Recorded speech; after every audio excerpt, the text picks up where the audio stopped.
Alright? How are we, all good? Yeah. Everyone enjoyed their magical weeks at work? Yeah, me neither. I hate my job. The other day I had to sit through a 4.5-hour health and safety presentation, at the end of which they gave me a 385-page booklet on how to avoid accidents in the workplace. What they may as well have done is handed me a post-it with the sentence, "Don't be a dickhead," written all over it. The fire ones are the best. Now tell me, why would I put out a fire that's burning down my work?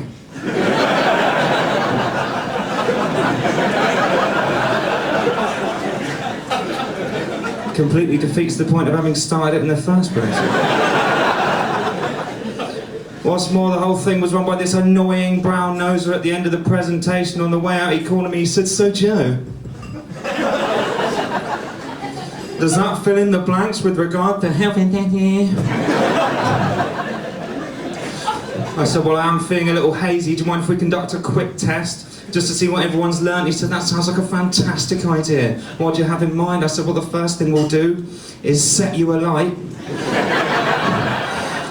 And then we'll see how long it takes everyone to remember which fire extinguisher we used to put out a dick."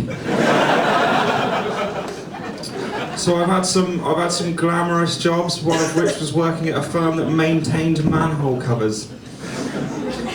I bet before this evening not a lot of you knew there was such a thing as a manhole cover repairman. Well, I've seen them. They're like unicorns. But they're not all beautiful. While I was there, I experienced what I think could be one of the stupidest phone calls ever made. I was standing in the office and the phone rang. I was like, "Alright," it was one of our guys down. He was like, "Alright, Joe, I've removed the broken manhole cover, but I was unable to find one in the van that was the correct shape. But not to worry, because I've covered it over with cardboard."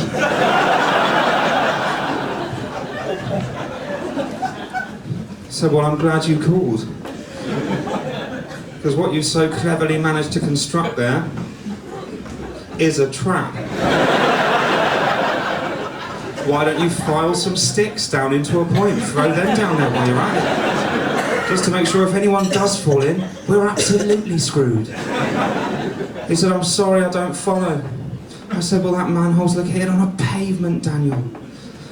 And people often don't expect to hop out the front door into what is essentially a rudimentary level from Crash Bandicoot, you fucking idiot."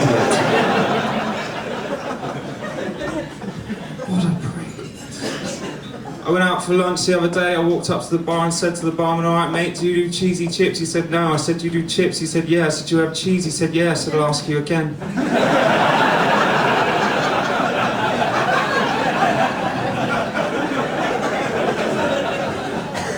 "Do you do cheesy chips?" He said, "No, we do not do cheesy chips," and then just stormed off. Later on, another barman came over to the table to get some glasses. He was like, "Hey, are you the guy who asked for the cheesy chips?" I said, "Yeah, what was that all about?" He said, "Oh, it's our boss, man, he's a dick. He just hates cheesy chips." How can you hate cheesy chips? What dark incident happened in that man's past to make him hate cheesy chips? But the second barman continued. He said, "But you know what? He's gone for the day. I don't mind you having them. The chefs don't mind cooking them for you. So if you still want them, I will do them." Now I looked into his eyes and I could see that this was a man who was desperately trying to rebel against a boss who had treated him so badly. So I looked at him and I said, "Yes, I will have cheesy chips." And he said, "Cool." And then he walked off. And I don't know what happened after that, but I imagine he walked into the kitchen where both the chefs immediately looked up and he looked at them and said, "Boys, let's fucking do this."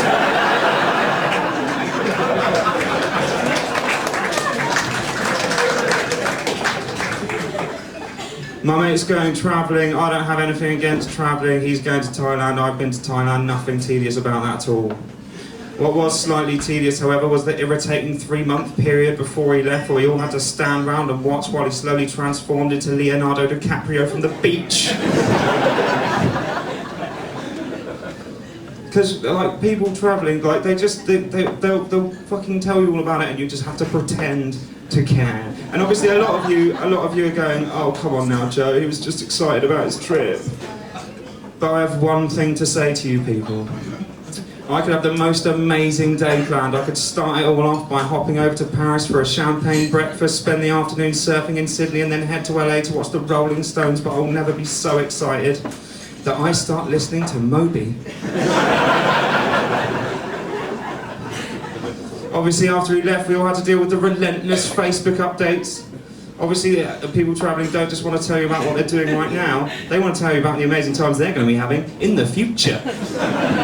And that description always starts with the two words, roll on! Fucking yeah! And used in a sentence by a knob sounds a little bit like this. Roll on tomorrow when me and the guys are going to head down to the beach and get our scuba diving licenses. Not sure what I'm doing the next day, but I'm fairly certain it's going to be better than yours. Me, me, me, me, me, me, me. Me, me, me, me, me, me, me. Me, me, me, me, me, me, me. Subtle brag, buzzing.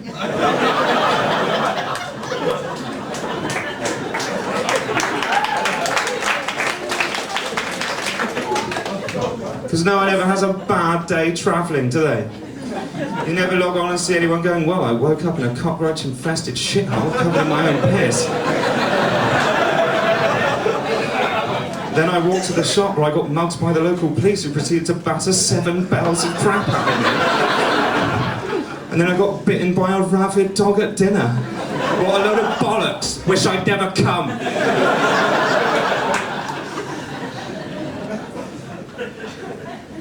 Right, well, you've all been lovely. As you can tell, I've had a magical time.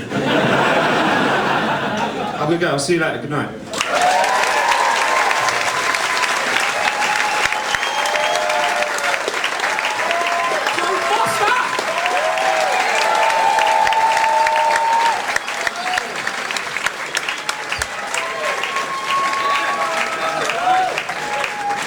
What an incredible start to the show, ladies and gentlemen. Joe Foster!